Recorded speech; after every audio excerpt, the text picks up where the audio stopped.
Hello and welcome to Spindler Flight Club presents the Saucy's Cup Championship.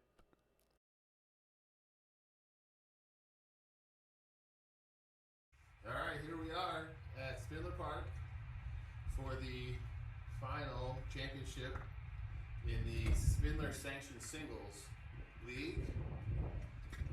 It is myself versus Ian here.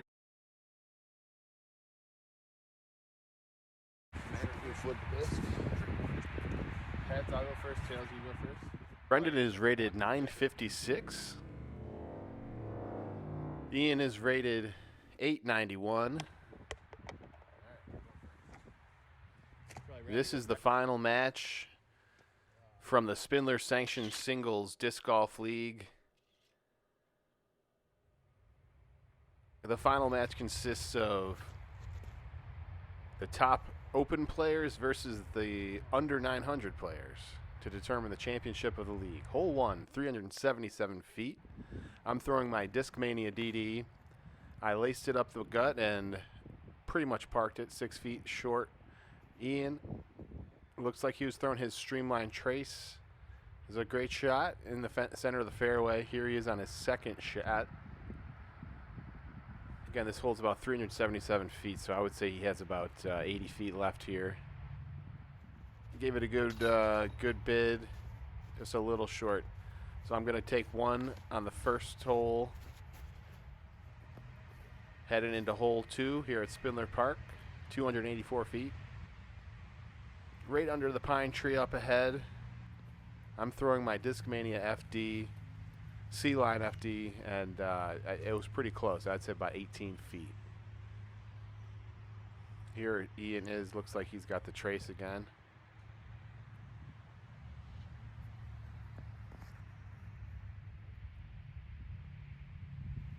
A little bit of a low release, but he does get some distance out of it.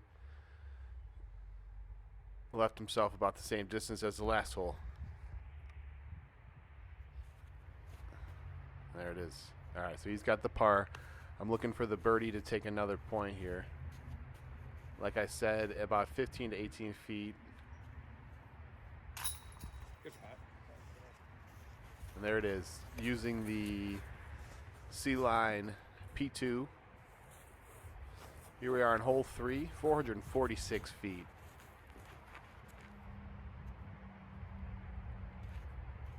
Got it out there pretty good with my other DD, my S-line DD, a little less weight on that one, 171.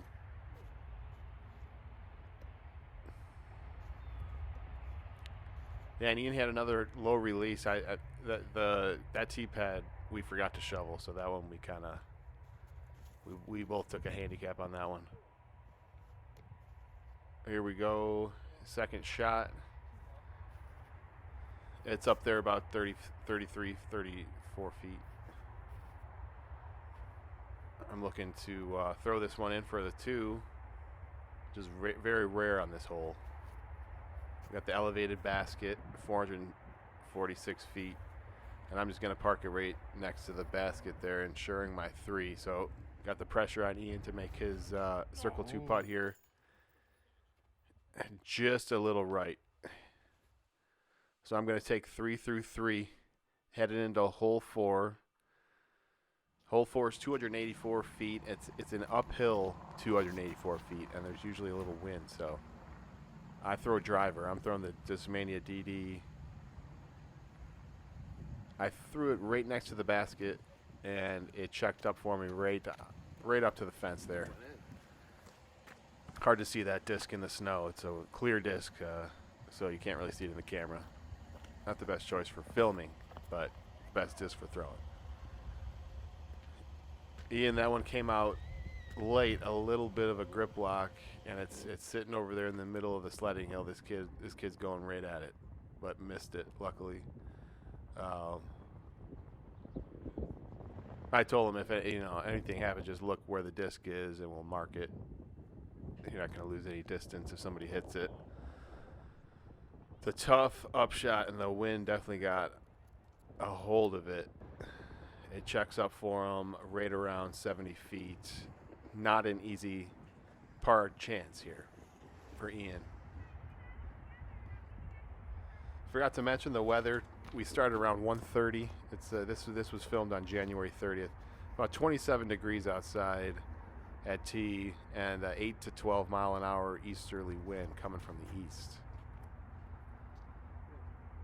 Trying to lay it up with my P2, and it wanted to slide on me a little bit. Luckily, it checks up right about 15 feet. Not really much pressure. He's going for his 4 here, so I'm going for my 3.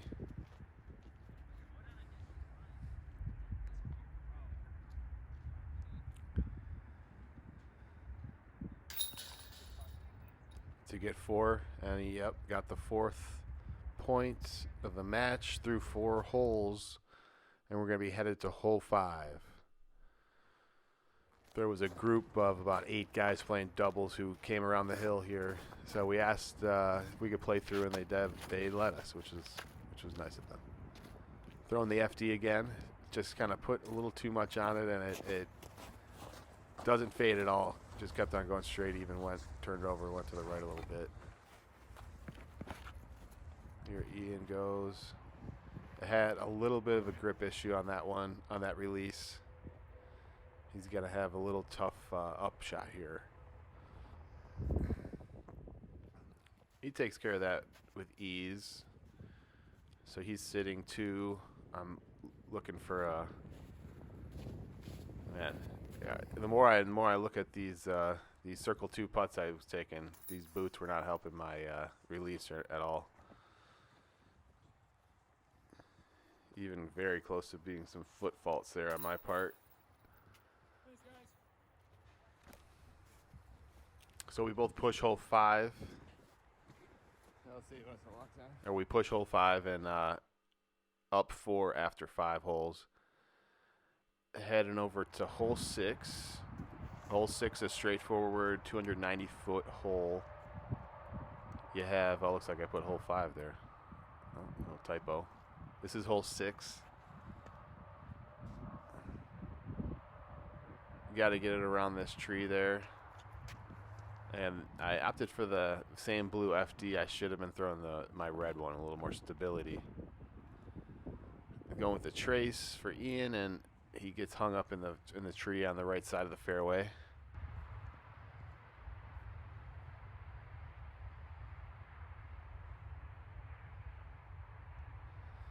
This is upshot here for Ian, his second shot.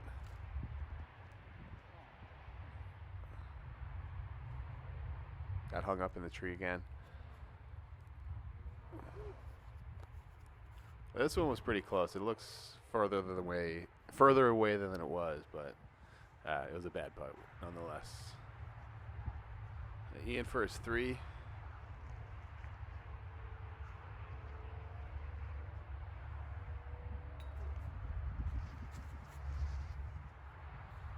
Just came up a little short on him there. So I'm going for my 3 to win the hole. And this would be to go up 5 points after 6. And it's in. So that's the reason why I'm using that C-line P2 is I find in the winter it's a little more reliable as far as stability. Some of my D-line P2s weren't performing like I wanted to. So here I am with the that's an FD I'm throwing off the tee on hole 7. Hole 7 is 300 or 420 feet, pretty much straight. The T signs there you see it says hole 10. That's because we have a 24 hole layout here. This is the winter 18 layout. Utilizes some of the concrete already in the park, making winter golf here possible. And I'm throwing my C-line P2 there on a little ante-up shot and about 15 feet out. I counted this one in my head, and that's what happens when you do that. And you see I'm using my D-line there, and the D-line didn't go in. That's why I should have used the C-line blue boy I was using. So then we pushed that hole with bogey, and I'm up 5 after 7, heading into hole 8. Hole 8's 265-foot Anheuser or forehand shot.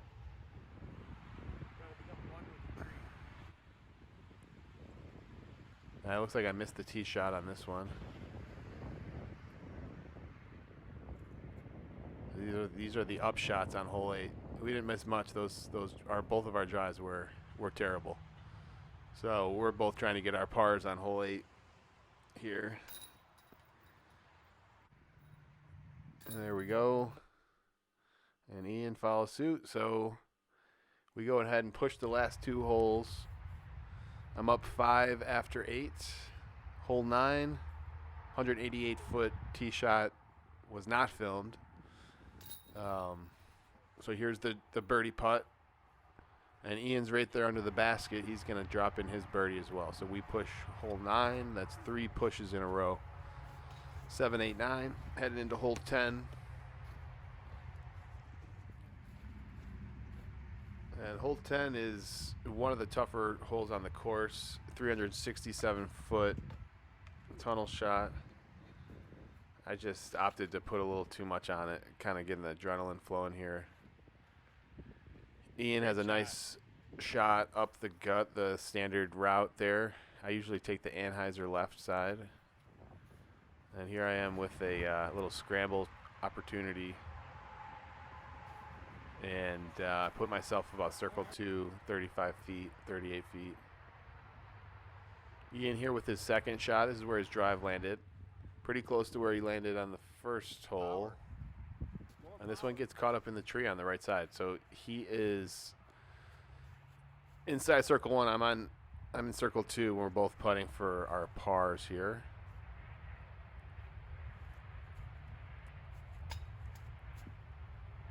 Doing a little step putt, a little too much on it, and I should have just putted that one normal. Ian for his par to win the hole here. Yeah, it's just not happening on that hole for either of us. The little bogey push, same as hole 7. So we're starting to lose a little steam. I think the conditions are getting to us. The wind is picking up. We're on hole 11, 308-foot straight shot. Just got to get it through all those little trees. I'm able to do that with my FD. I put it pretty close to where I was on the second hole because we're going around again on the loop. We do 9 holes. 9 baskets on each side. Ian going for the big S line shot here, and he gets up there, but at the very end, he gets caught up in a branch there. So it was a very familiar spot for Ian during the round. It looks like he had a lot of these up shots. Good shot. There it is to win the hole.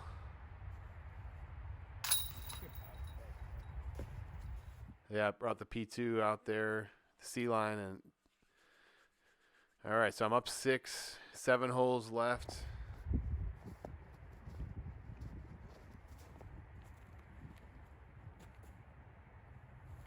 Hole 12, 344 feet. I throw my S line DD right up the middle, and I'm sitting in a circle 2, 60 feet. Here comes Ian.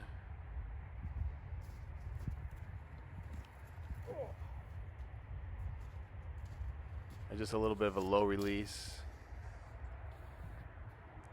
So here his up shot is. He's got to put this close.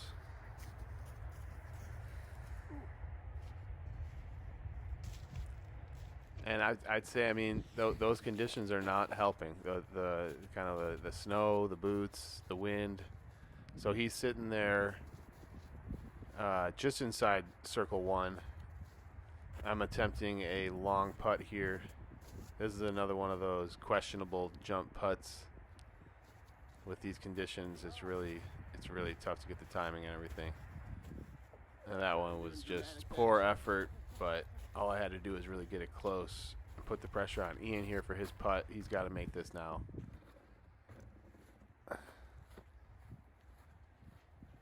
Ian must make this to continue the match.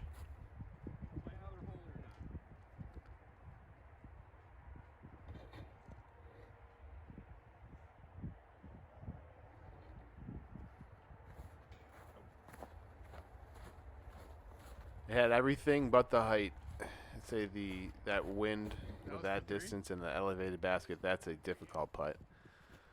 So I'm going to step up here to do a little 10-foot championship putt. There it is, folks. Your 2020-2021 Spindler Sanctioned Singles champion. I want to say thank you to Saucy's Pizza. Thanks to Basket Case Disc Golf. To Wolfpack Discs. Thanks to Ian for helping this season with the league, and congratulations for winning the AM division. Thanks to Dustin, Courtney for helping with the league this season as well.